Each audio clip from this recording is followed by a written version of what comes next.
Hey, salut et bienvenue au podcast Dumbbell et Domination. J'espère que tu vas bien cette semaine. Je te partage une conférence que j'ai donnée pour l'événement Spartiate de Louis Racicot. Il y avait une quarantaine de ses clients qui étaient là et il m'avait demandé de parler de leadership. Donc, j'ai parlé du leadership de façon globale, pas nécessairement en business, mais c'est plein d'affaires que vous pouvez prendre pour mettre dans votre carrière. Donc, dans cet épisode, ça va être en 2 épisodes. Premier épisode, ça va être le début. Donc, c'est quoi un bon leader? Puis comment monter les niveaux de leadership.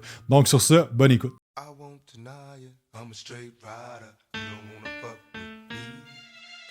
Bien d'applaudissements pour Louis pour avoir organisé ça aujourd'hui.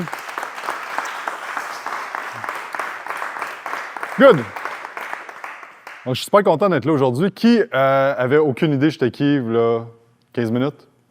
All right, parfait. Donc, comme lui l'a dit, je suis fondateur du groupe Quantum. On a 3 entreprises principales. On a le gym, on a une école de formation, puis aussi un mastermind pour les entraîneurs, entrepreneurs et propriétaires de gym et tout ça. Notre mission à travers ça, c'est que tout le monde au Québec soit impacté d'une manière ou d'une autre par nous. Et je vais vous revenir pourquoi que je vous parle de ça aujourd'hui. Donc, la première affaire que je veux savoir, là, c'est pourquoi vous êtes ici aujourd'hui.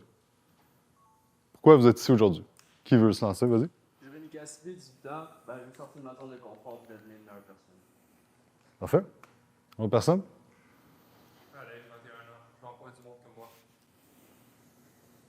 Dernière personne. Let's go, Max. C'est vous.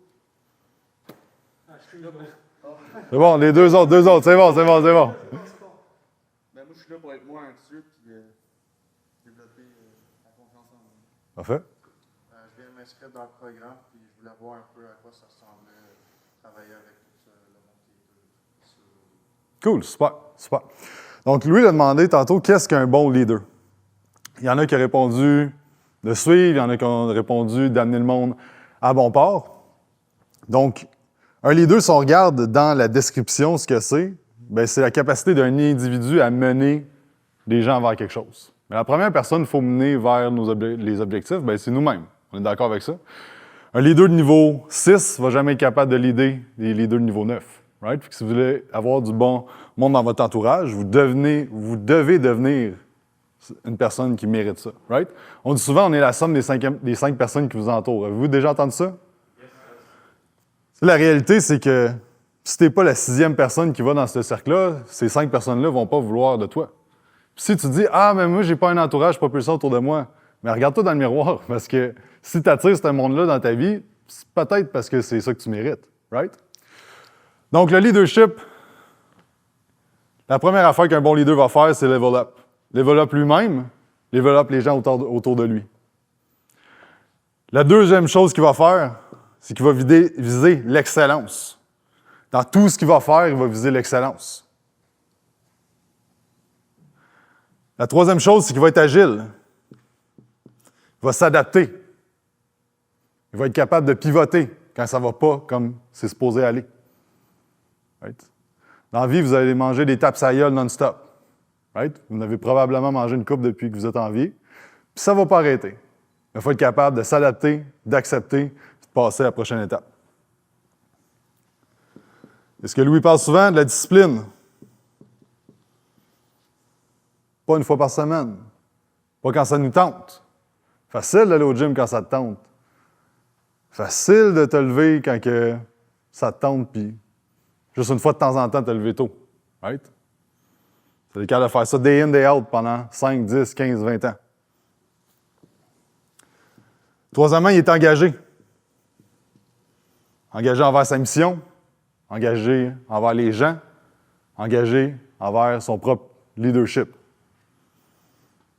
Puis dernier point, c'est qu'il est responsable. Il prend 100% responsabilité de son succès et ses échecs. Tu n'entendras jamais un bon leader dire que c'est la faute de quelqu'un d'autre.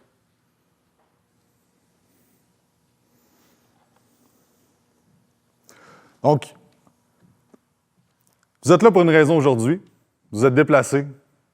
Vous avez payé. Vous êtes là. Il y a une raison en arrière de ça, vous l'avez dit tantôt. Mais la réalité, c'est que pourquoi qu'on veut être un bon leader? Quelqu'un veut partager pourquoi que tu veux être un bon leader?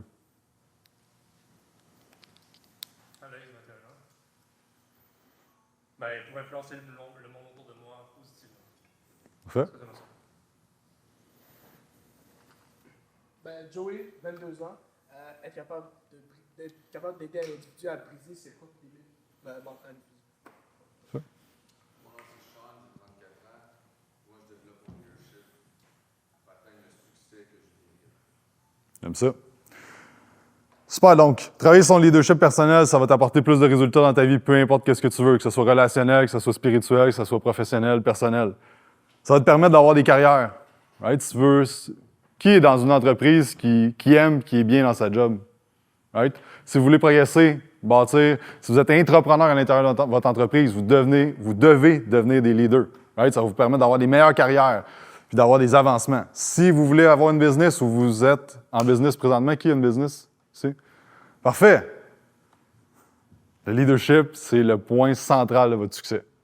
Right? Si vous n'avez pas de leadership personnel, demandez-vous pas pourquoi que votre entreprise ne va pas bien. Demandez-vous pas pourquoi que les employés, c'est de la merde, qu'il n'y a pas de staff. On l'entend tout le temps présentement. Ouais, mais tu es un leader de merde. C'est sûr que personne ne veut venir travailler chez vous. C'est sûr que personne ne veut aller travailler chez vous si tu es un leader de merde. Ça va juste t'aider à atteindre tes rêves plus rapidement. Peu importe c'est quoi. Right? Donc, le leadership, il y a 3 choses vraiment importantes là-dedans. Il y a la communication, être capable de communiquer clairement avec tout type de personnes. C'est un point important. Le deuxième point, c'est d'avoir un mindset de succès et d'abondance. J'en reviens avec mon point de responsabilisation, puis on va en parler tantôt. Vous devez constamment travailler sur votre mindset. Puis de la discipline, day in, day out. Pas juste pendant une semaine, pas juste pendant 2 mois, pas juste pendant 2 ans. Tout le temps.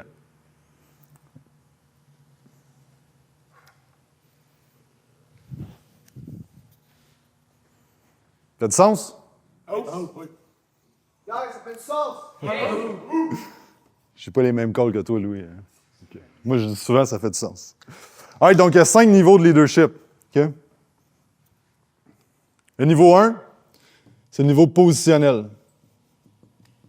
Avez-vous déjà eu un boss à votre job que vous n'aviez pas le goût d'écouter? La main levée? Right? C'était votre boss. Il était là par position. Vous, dans votre propre vie, vous êtes là par position. Vous êtes le leader de vous-même. Vous êtes né. Vous aviez une chance par 40 milliards, je pense, d'être né. Jackpot. On est sur Terre. Yes, sir. Fait qu'on a une position de leader, qu'on le veuille ou pas. Le niveau 5. Le niveau 5, c'est les grands leaders de ce monde.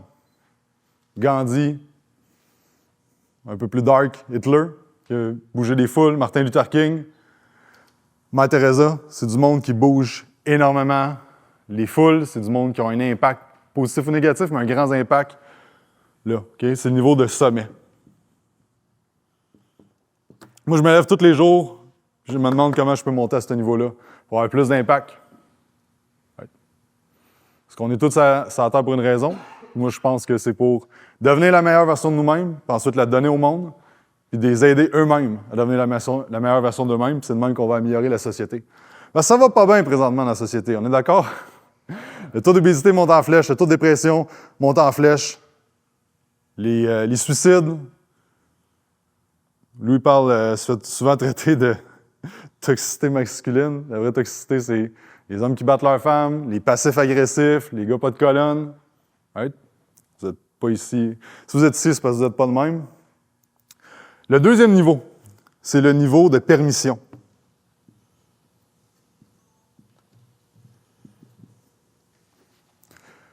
Le niveau permission, c'est que les gens vous suivent parce qu'ils ont le choix, parce qu'ils décident de vous suivre. Si vous êtes avec un groupe d'amis, puis c'est comme « Hey, à soir, on s'en va chez Pizza Hut. » Puis le monde sont comme « Ah ouais, let's go. » Hey, t'es rendu un leader de permission. Sauf que plus tu demandes quelque chose de grand aux gens, bien plus qu'il faut que votre leadership soit fort. De décider d'aller au Pizza Hut ou d'amener du monde à transformer leur vie, à avoir des bonnes habitudes de vie, whatever, qu'est-ce que vous voulez changer dans le monde, il faut au moins que les gens veulent le faire. Donc, si vous ne voyez pas Louis comme un niveau 2 de leader, vous ne seriez pas ici aujourd'hui. Right? Vous avez décidé, vous-même, il n'y a personne qui vous oblige, pas comme à l'école, de venir ici. Le troisième niveau, c'est le niveau de production. Les gens vous suivent parce que qu'est-ce que tu as accompli. Right? Parce que la réalité, là, c'est que si vous n'avez jamais accompli rien, si vous êtes lazy, si vous ne faites rien dans votre vie, demandez-vous pas pourquoi que le monde ne vous suive pas. Right? Commencez par accomplir quelque chose. Aidez-vous vous-même avant de commencer à vouloir changer le monde. Donc, rendu là, les gens vont vous suivre parce que tu as accompli des petites ou des grandes choses. Right? Puis le niveau 4, c'est le niveau de reproduction.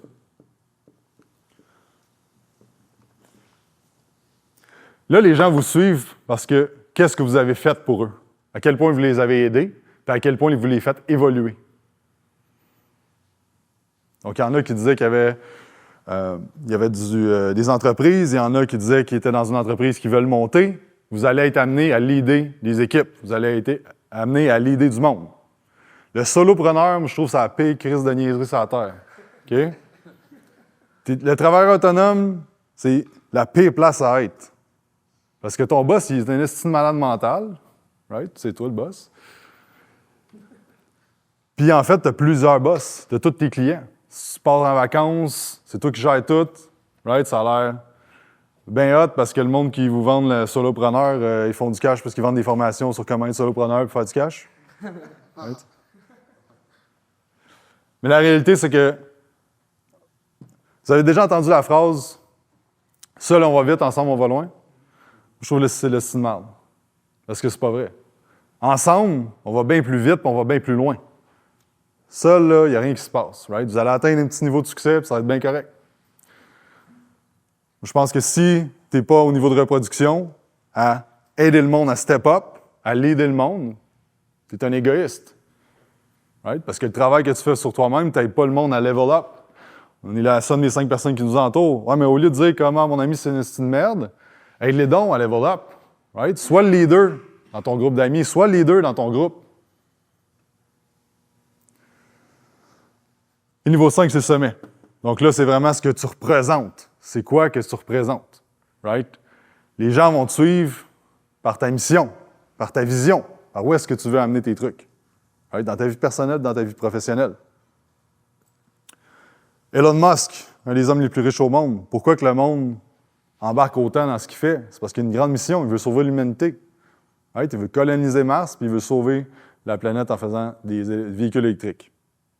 Il y a une grande mission. Il y a quoi de beaucoup plus grand que lui-même? C'est sûr que le monde embarque dans sa mission. Right? On va en parler tantôt. C'est quoi votre mission? Pourquoi vous êtes là? On veut plus de succès, mais comme ça va au-delà de ça. Fait du sens, ces 5 niveaux? Donc là, on va voir 3 stratégies pour monter du niveau positionnel où est-ce que vous êtes au niveau sommet. Êtes-vous d'accord avec ça? Oui. C'est soft un peu, ton affaire. All right, premier point, responsabilisation extrême. Responsabilisation extrême.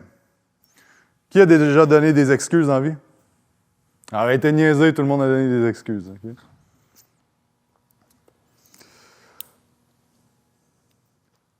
Je vais vous raconter une petite... pourquoi que ça me tient autant à cœur, la responsabilisation extrême. Quand j'étais jeune, j'étais la pire victime sur la Terre. Right? Tout était de la faute de tout le monde. Mes parents, le système, l'éducation, j'étais pas bon à l'école. C'est la faute de tout le monde. Puis, quand j'étais jeune, je jouais au football. Je me suis 6'1", je pesais 135 livres dans ce moment-là. Je courais vite, j'avais des bonnes mains, mais clairement, je n'étais pas le gars le plus dominant sur le terrain. Et dans le fond, à un moment donné, je suis arrivé à il y avait comme un draft pour la NCAA.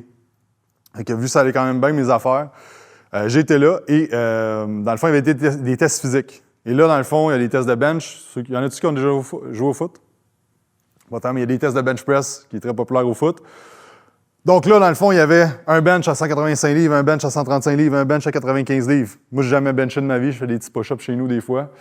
Et là, ben, je vois que la majorité du monde s'en va vers le 135. Il y a juste comme les petits mecs qui s'en vont vers le 95 livres. Moi, je me dis, on va aller vers le 135. Je m'installe, la barre ne bouge pas pantoute. Je dis, fuck, OK. Fait que là, humiliation, je me fais shooter sur le 95 livres. Et là, dans le fond, je pogne la barre. Je fais 3 reps, la troisième, elle m'écrase sur le chest devant tout le monde. Puis là, je m'en vais. Puis là, à ce moment-là, je me suis dit, oh shit, OK. Je me suis mis à blâmer. J'étais pas prête. J'étais pas warm-up. Il y avait plein d'excuses qui venaient en tête au lieu de dire comme, j'étais pas prête. Right? Mais c'est à ce moment-là que je me suis dit, OK, là, il faut que les choses changent parce que je suis pas bien dans ma peau. Je suis maigre comme le Christ. Puis je suis pas fort. Right? Puis là, ça commence à nuire au football. Puis là, c'est là que j'ai commencé à m'entraîner. Puis c'est là que j'ai découvert graduellement le bodybuilding. Puis je tombe en amour avec ça. Des gars foncés sur un stage en bobette. Mais le bodybuilding, ce que c'est de la discipline. Right? C'est de l'extrémisme.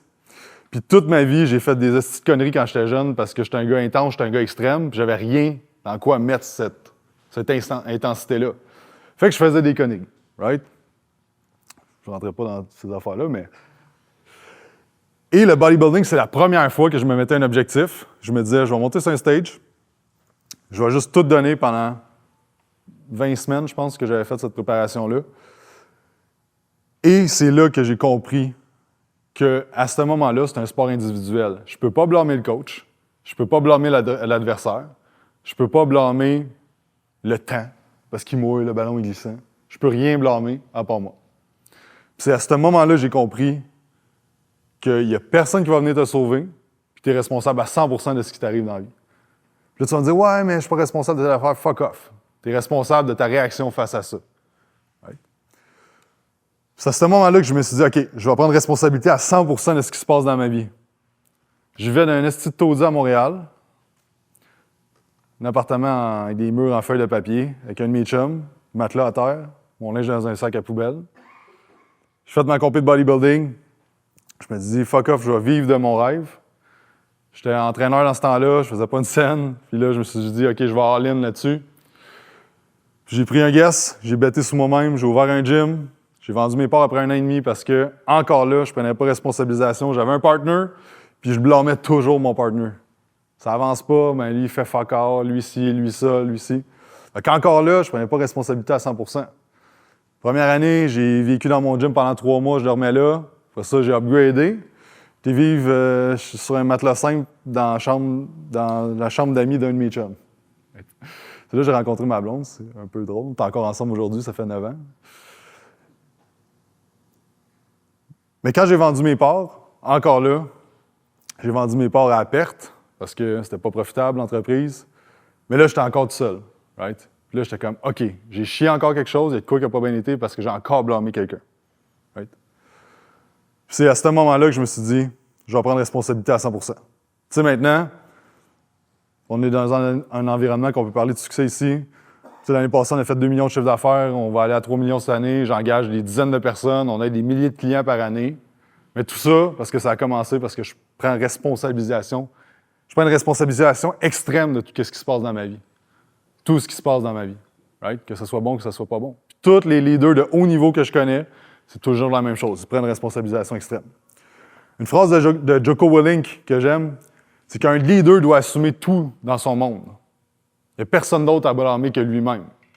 Donc, si vous n'êtes pas heureux, vous n'êtes pas bien dans votre situation, ben c'est de votre faute. Right? Donc, on a le pouvoir de changer les choses ou de l'accepter. La réalité, c'est que ça ne va jamais être all sunshine and rainbows. Ça ne va jamais être parfait. Il y a toujours une façon de s'améliorer. Mais on doit toujours prendre responsabilisation. Donc, 5 points pour ancrer la responsabilisation extrême en vous. Le premier point, c'est d'assumer que vous ne connaissez pas tout. Right? D'être un éternel étudiant. Moi, je crois beaucoup au coaching, au mentorat. J'ai des mentors, j'ai investi des centaines de milliers de dollars chaque année en conférences, en mentorat, en coaching. Je fais ça depuis 10 ans. Je n'avais pas une scène, j'ai investi ça en moi. OK, la crypto, OK, le stock market, OK, l'immobilier, fuck that, OK? Investissez en vous. La crypto, ça plante demain, vous avez tout perdu. Le stock market plante demain, vous avez tout perdu. L'investissement que vous faites en vous-même à tous les jours, ça, vous ne le perdez jamais. Il y en a-tu qui connaissent le loup de Wall Street, Jordan Belfort? Ouais. Ce gars-là est devenu multimillionnaire, okay? Peut-être pas de la façon la plus éthique possible, mais quand même, il est en prison, il a tout perdu. 2 ans plus tard, il est sorti de prison, Puis 2 ans après, il était redevenu multimillionnaire encore plus. Right? Parce que ce qu'il y avait là, il n'y a personne qui a enlevé ça. Le mindset qu'il avait, les compétences qu'il a acquis, ça, il n'y a personne qui peut vous les enlever. Fait que si vous voulez être un bon leader, investissez en vous-même. Right? Constamment. À tous les jours. Numéro 2, arrêtez d'être une victime. On a parlé, mais comme, aussitôt que vous dites une excuse, aussitôt que vous dites « Ah, pauvre de moi », fuck that, parlez-vous.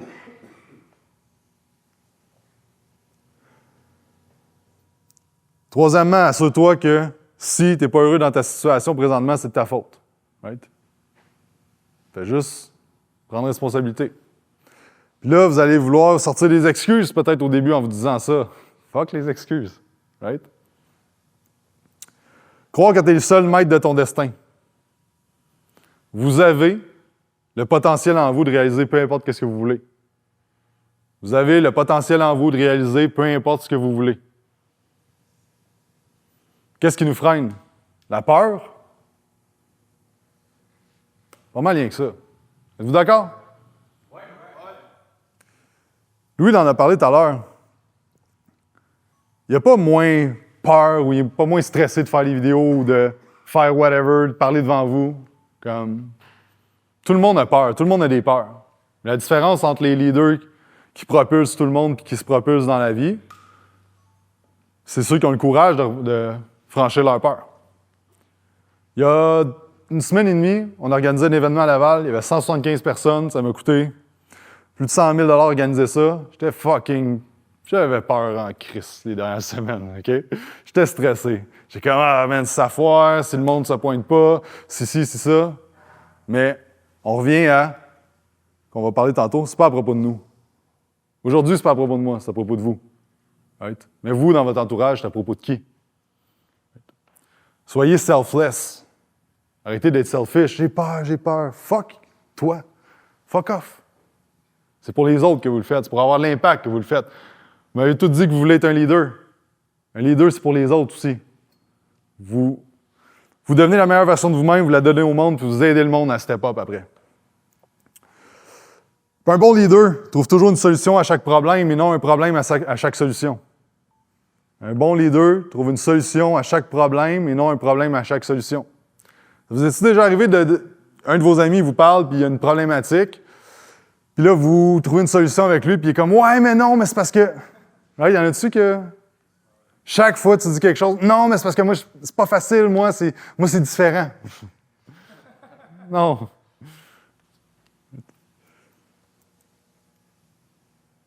Trouver une solution à chaque problème et non un problème à chaque solution. Puis un bon leader va prendre violemment action. Rapidement et violemment action. OK? Y en a-tu des fois qui hésitent à prendre des décisions? Right. On est là. Est-ce qu'on va à droite? Est-ce qu'on va à gauche? Puis là, pendant peut-être une journée, 2 jours, 1 semaine, 3 semaines, 3 mois, 3 ans. Ah, quel bord je vais? Je fais tout ça. Ah non, j'ai peur. Ah non, mais je suis pas sûr que c'est la bonne affaire. Y en a-tu qui ont déjà vécu ça dans leur vie? Comme je sais pas si je vais prendre la bonne décision. La réalité, c'est qu'il y a 2 choses de garantie dans la vie. Vous allez mourir, vous allez payer des impôts toute votre vie. Right?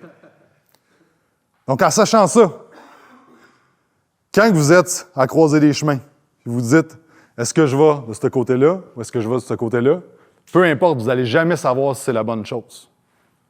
À un moment donné, il faut juste prendre action et s'ajuster par la suite. Right? Fait qu'un bon leader est capable de prendre des décisions rapidement puis d'être agile. OK, j'ai été dans cette direction-là, il faut que je m'ajuste. Je vais être capable de m'ajuster. Right? Puis je vais apprendre constamment. Je vais être un éternel étudiant pour pouvoir me réaligner à travers ça. All right, donc on va faire un petit exercice ensemble. Ça vous tente-tu? Donc vous allez être... Est-ce que tout le monde se connaît ici ou non? OK, parfait. Vous allez avoir une personne que vous ne connaissez pas. Vous allez lui demander, c'est quoi la situation dans laquelle toi, tu as déjà agi en victime? Puis à partir d'aujourd'hui, qu'est-ce que tu vas faire pour plus que ça arrive? Est-ce que vous comprenez bien? Parfait. Je vous laisse 2 minutes. Allez voir quelqu'un que vous n'avez jamais parlé avec. Dites ça, puis on va partager par la suite. All right! On va faire une couple d'exercices dans main. C'est vraiment important quand je fais ce son-là qu'on se rassoit pour être efficace. All right? Donc, qui veut partager? On va prendre 3 personnes. Qui veut partager? il va raconter ce que l'autre a dit. Quelqu'un qui n'a pas parlé, là. Ouais, toi. Quand je parlais avec Charles, moi c'est Mike, je m'appelle. Lui, c'est au niveau de la discipline. Il va pas tout le temps au lendemain. Ce qu'il va faire concrètement, c'est juste d'écouter Samuel Bitch puis d'y aller. Parfait. Chanter, moi c'est Fabrice, 19 ans. J'ai rencontré Joey. En fond, Joey, lui, il se limitait beaucoup parce qu'il a sa famille, etc. Le monde, il l'empêchait. Il pensait tout le temps que c'était la faute des autres. Oh non, mais lui, il m'empêche, blablabla. Mais là, il a découvert que c'est lui qui s'empêchait de s'améliorer et toujours devenir une meilleure personne à chaque jour. Troisième. Salut, moi c'est Christophe, j'ai 23 ans. J'ai rencontré Jérémy. Lui, à l'école, il blâmait souvent ses professeurs quand il ne réussissait pas ses examens. Il disait que maintenant, dorénavant, il va prendre la responsabilité de ce qu'il fait et de faire des efforts pour réussir par lui-même. Parfait. Merci. Right. Donc, pourquoi je vous fais présenter les autres? Parce que un autre skill d'un leader, c'est d'être capable d'écouter. Right? Puis de retenir l'information. Quand vous demandez le nom à quelqu'un, qui a de la misère avec les noms? Ça ne vous écoutez pas. Right? Donc, deuxième point. Le premier point, on a parlé de responsabilisation extrême. Deuxième point, ça vous prend un objectif clair.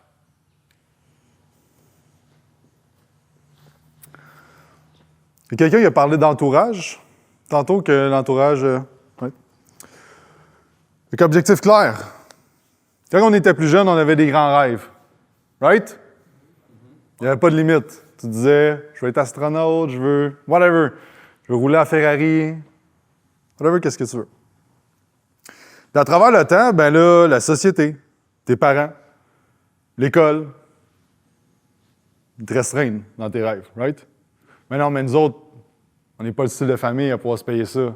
Non, mais c'est pas de même que ça marche. L'argent ne pousse pas dans les arbres. On est né pour un petit pain au Québec. Ah, mais qu'est-ce que le monde va dire? Est-ce que c'est des choses que vous avez déjà entendues?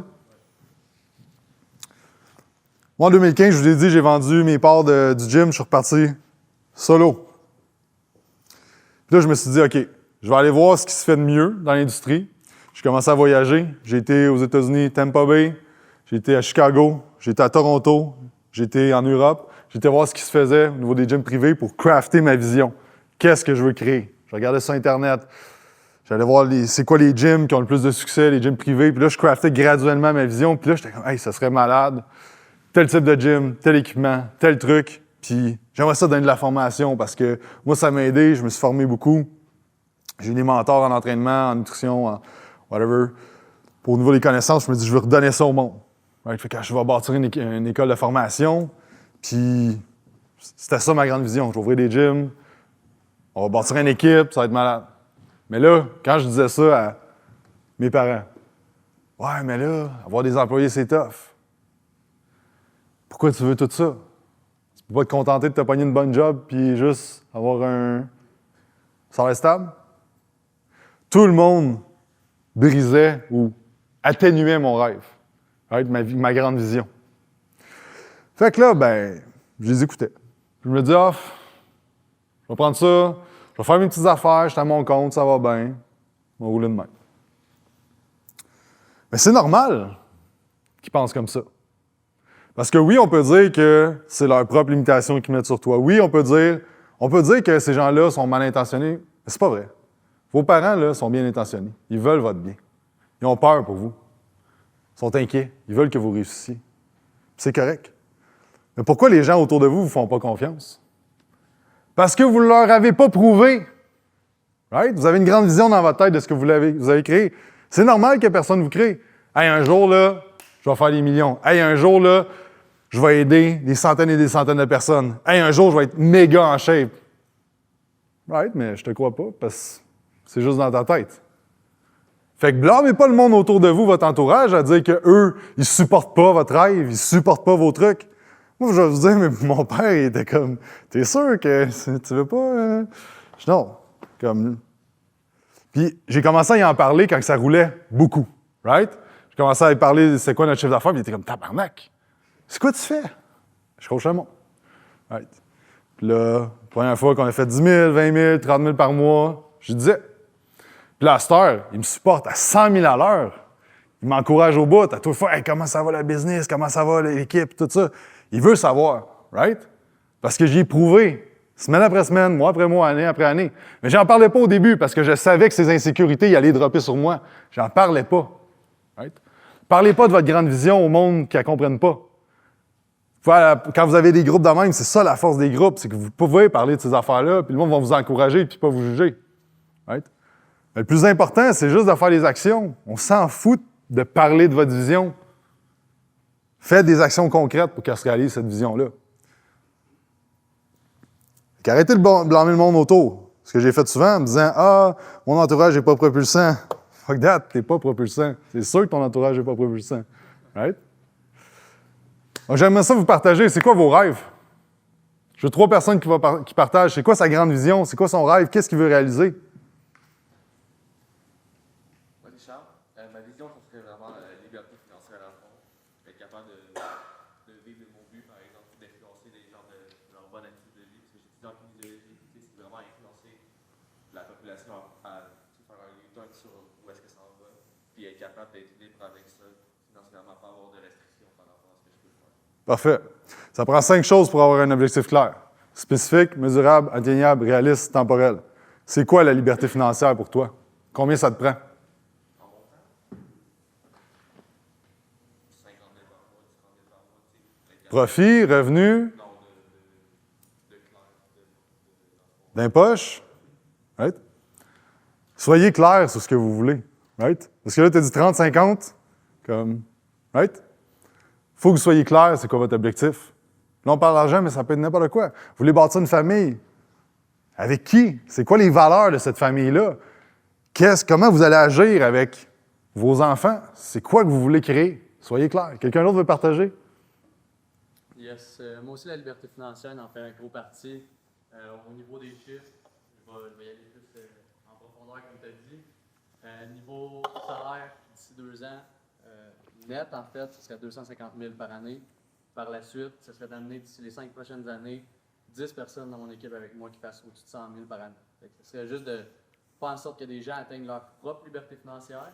Puis si ces gens-là sont capables, ça veut dire que moi aussi, je vais être capable d'aller atteindre mes objectifs. Parfait. Est-ce que beaucoup de monde veut la liberté financière? Je vais vous dire le secret le mieux gardé, OK? La liberté financière, ça veut rien dire. Right? Faut être capable de découper c'est quoi. Puis la liberté financière, ça va être la différence entre votre revenu et vos dépenses, tout simplement. Right? Vous pouvez faire 1 million par année et dépenser 1,1. J'en connais plein de monde de même, là. Ils sont à côté, ils sont stressés. Ils font de la pression, ils sont pas en shape, ils peuvent jamais rien faire. Mais le gros char, le gros bateau, la grosse affaire. Right? Ils n'en ont pas de liberté. Ils sont fucking chokés à tous les mois. C'est pas ça, la liberté financière. C'est ce que vous en faites, vous. Pour moi, la liberté financière, c'est pas un chiffre. C'est d'être capable de dire, à l'automne, j'ai fait ça. Ma mère, ça fait 3 ans qu'elle parle. J'ai été en 2017, j'ai été en Islande avec ma blonde. Elle dit « Ah, j'aimerais tellement ça aller en Europe, ça serait tellement le fun. » Puis mes parents, ils manquent pas d'argent, ils sont capables de se le payer, ce voyage-là. Mais là, genre, « Ah, t'aimerais vraiment ça aller en Europe? » « Ah ouais, là, j'aimerais ça. » Puis là, dans ma tête, je me suis dit « OK, ils vont jamais le faire, je les connais. Ils vont jamais le faire. » Right? Parce que quand je vais en Europe, j'ai été plusieurs fois, puis ma mère est toujours attention, là, il y a eu des attentats à Berlin. Il y en a partout des attentats. Puis, ben, à l'automne, ben, l'été passé, j'étais comme, tu sais quoi? Fuck that, je vous apporte. Mon père, ma mère, mon frère, je paye tout, on s'en va en Suisse. On a passé 2 semaines en Suisse, pas en France. Pour moi, c'est ça, la liberté financière, right? J'ai pu juste le faire. Je me suis pas dit, ah, moi, être dans la merde, qu'est-ce qui va se passer, right? Fait que je veux juste que vous définissiez pour vous si c'est la liberté financière, c'est quoi? Right? C'est quoi ça représente pour vous? Ça peut être un chiffre, mais ça peut être aussi un état d'esprit. Right? Pour moi, c'est ça. Moi, c'est un état d'esprit, c'est un état de je peux le faire. Je suis pas reckless avec mon cash, mais je suis capable de le mettre à des choses qui me font sentir bien, qui ont un impact. Puis moi, ça vaut 20 000 fois plus que m'acheter une Lambo. Right? Il y en a que la Lambo, ça représente plus pour eux, puis c'est bien correct. Rien comme ça. Une dernière personne qui veut partager, c'est quoi ses rêves? Simon, t'as pas parlé. Ah, ben il y a quelqu'un. C'est quoi ton nom?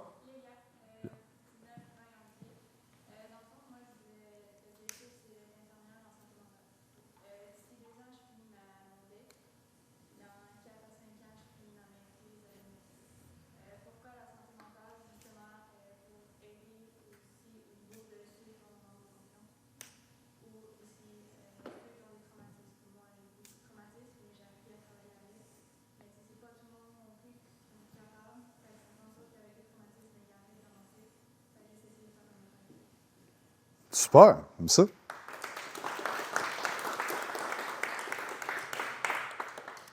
Maintenant, pourquoi c'est important pour vous, ça? C'est beau parler de notre objectif, mais comme, pourquoi c'est important? Right? Qu'est-ce qui fait en sorte que vous dites cet objectif-là? Y en a-t-il qui veulent partager pourquoi ils veulent cet objectif-là? Là? C'est quoi pourquoi tu veux la liberté financière? Pourquoi tu veux... Tu en as parlé un petit peu de ton pourquoi. Moi, c'est non, parce que j'ai trouvé de mes expériences et j'ai beaucoup de fierté quand je vais aider les personnes. Et si je peux aider les personnes avec mes valeurs, de ce que je trouve bon, c'est vraiment, je vais être capable de bien dormir la nuit, je ne vais pas être sans but, par exemple, puis en mettant la liberté financière comme ne pas penser à l'argent, tout mon esprit est focusé sur aider les personnes. C'est pour ça que je disais liberté financière en temps de longtemps, parce que je sais que ce montant-là, je suis capable de dépenser, oui, pour le fun, mais capable de ne pas stresser pour est-ce que je vais être à côté comme avec tes amis qui disaient, par exemple. Puis as-tu besoin de la liberté financière pour aider les mondes autour de toi? Non, mais c'est vraiment un stress de plus que j'ai présentement. OK. Tu as besoin de mettre un why à cet argent-là. OK? Faut que tu comprennes qu'est-ce que tu vas faire avec. Si demain matin, je vous donne 1 million, vous faites quoi avec? T'investis où? Dans quel business? Dans ta business, tu fais quoi à l'intérieur de ta business avec ton... Des rénovations? Pour 1 million? Non. Tu fais quoi avec le reste? Avec le reste? C'est pas pour te corner, mais c'est ça, right? On sait pas qu'est-ce qu'on va faire si demain matin, il nous tombe 1 million. Right? Fait que, vas-y. Moi, demain matin, il y a 1 million qui me tombe dans les poches, je prends 750 000, je le donne avec un courtier en investissement spécialisé, moi sur le long terme, pour en retirer une redevance, je prends 250 000, puis je pars en sacrifice de gros voyage. C'est bon, right? Mais après ça, cet investissement-là, l'argent, tu vas faire quoi avec? Il y a besoin d'avoir un meaning en arrière de l'argent. C'est juste d'énergie d'argent qui circule. C'est quoi l'impact que tu vas faire avec ça? Right? Qu'est-ce que ça va permettre de faire? Dans ta business, tu vas faire quoi? Tu vas-tu créer des carrières? Tu vas-tu investir en marketing pour aider plus de monde? Tu vas-tu créer une autre branche de business? Moi, l'affaire qui me fait triper, ce que je fais, je prends le cash puis je fais des estis de gros events comme on a fait, qui m'a coûté 100 quelques mille events. J'ai des speakers de l'international qui sont vus. Moi, ça me fait triper faire ça. Ça a un impact. À tous les matins, je me lève. Des fois, ça me tente pas puis je suis comme, fuck. L'année prochaine, il faut que ça va me coûter 150, 200 000 cet event-là. Right? C'est qui les speakers que je vais avoir l'année prochaine? Vous devez avoir un meaning en arrière de cet argent-là. Puis oui, c'est pour faire des beaux voyages, vivre des expériences. On a juste une vie à vivre, right? On veut avoir des belles expériences, puis pouvoir en profiter, puis pouvoir le partager avec les gens autour de nous. Mais on doit avoir un why qui est profond. Parce que tous les matins, quand vous allez vous lever, y en a-tu des fois qui se lèvent, ça leur tente pas? Right? Tous les matins qu'on se lève, on est comme, j'ai mal dormi, mon chien vomit partout. La nuit passée. Mais quand ça ne vous tente pas, prendre un grand aspect, pour qui je le fais? Pourquoi je le fais? Right? Là, ça va faire du sens d'avoir de la discipline. Y en a-t-il qui connaissent Wes Watson? Non. Wes Watson, je pensais que du monde, mais... David Goggins. Ouais, mais... Ouais. Mais Wes Watson, je ne vais pas parler de ça, vous connaissez ça. Fail. Ouais. Pour participer à tes événements, pour faire quoi, mettons? T'achètes un billet. Non, mais... Tout le monde a accès? Ben, c'est dans le fond, si tu as une business dans le fitness. OK. Si tu es entrepreneur dans le fitness. Sinon, ça a un peu moins de valeur, mais c'est ça principalement. Donc, vas-y, excuse. Mettons ce que je dans ma vie, par exemple. Je sais que je veux l'argent pour faire profiter ma famille, mes amis, ne pas être restreint comme j'étais restreint dans mon enfance. Mais j'ai pas encore trouvé le why, le plus gros why. Ouais. C'est quoi les étapes pour Y en a-t-il qui connaissent Bedros Keuilian? Un peu. Bedros, c'est mon mentor. Il y a 7 business, ils font 200 millions par année. Puis Bedros, il m'a dit à un moment donné, ton why, il n'est pas perdu. Right? Il ne faut pas trouver son why. On l'a en dedans de nous, il faut juste le découvrir, puis aller deep down, faire le travail interne. Pourquoi qu'on est sur la Terre? Right? La philosophie stoïque, je me souviens plus c'est dans quel temps, mais dans le temps de Marc Aurèle, Sénèque et tout ça, ils se posaient déjà les questions de pourquoi qu'on est en vie, pourquoi qu'on est là. C'est weird un peu, là. Qu'est-ce qu'on fait ici, là, right? Mais quand on s'attache à quelque chose qui est plus profond, qui est selfless, qui n'est pas à propos de nous, on va juste le développer, ce why-là. Right? Fait que commence avec déjà, c'est quoi ton why principal? Là, ça peut être un petit why. Ça peut être justement faire profiter mes parents parce qu'ils m'ont tout donné quand j'étais jeune puis qu'eux, ils se sont sacrifiés. Parfait, commence avec ça. Puis graduellement, il va se développer ton why. Right? Tu vas juste avancer puis tu vas te découvrir graduellement. Essayez pas de tout figure out dès le début. Là. Ceux qui en a qui a une couple qui a des business ou si vous êtes entrepreneur dans une business, faites juste le faire, ça va se découvrir au fur et à mesure. Moi, si tu m'aurais dit, il y a 10 ans que j'allais décider de parler devant vous autres, j'aurais chié dans mes shirts. Là. Genre, je vomissais avant les orales à l'école. Right? Mais graduellement, ça m'a apporté là, puis right? Mon why, c'est comme narrow, je t'aurais pas dit ça il y a 5 ans. T'sais. Ça va faire, si je finis ma 9e année en business, il y a 5 ans, je t'aurais pas parlé de mon why comme ça. Puis c'est développé à travers le temps. Right? Parce qu'au début, je voyais petit, j'étais selfish. Ah, moi, je veux juste avoir de la liberté, pouvoir faire ce que je veux quand je veux. C'était ça mon discours. Puis, ben, j'avais le revenu qui allait avec, j'avais un peu de liberté, mais comme rien, right? Puis à force d'être entouré de monde avec like-minded, du monde qui ont des bien plus grosses business que moi, du monde qui ont des bien plus gros mindsets, des meilleures relations, tout ça, à m'entourer de ces gens-là, à un moment donné, c'est comme, je peux voir plus grand, right? Ils sont d'accord. Je peux voir plus grand, right? Je peux avoir plus d'impact. Puis là, je me souviens en 2018, en tout cas, j'ai été enseignant en France, puis Alex, le gars qui m'a invité là-bas, il m'a dit qu'il venait d'acheter un Audi A4 à sa mère. Là, j'étais comme, fuck, c'est hot, ça. Right? Parce que sa mère a tout été pauvre toute sa vie. Fait qu'à un moment donné, ton why va se développer. Okay? Stressez pas à genre trouver la bonne affaire présentement. Faites juste avancer dans une direction. Puis si c'est pas la bonne direction, on fait juste pivoter, on s'en va vers une autre direction. Ça répond-tu à ta question?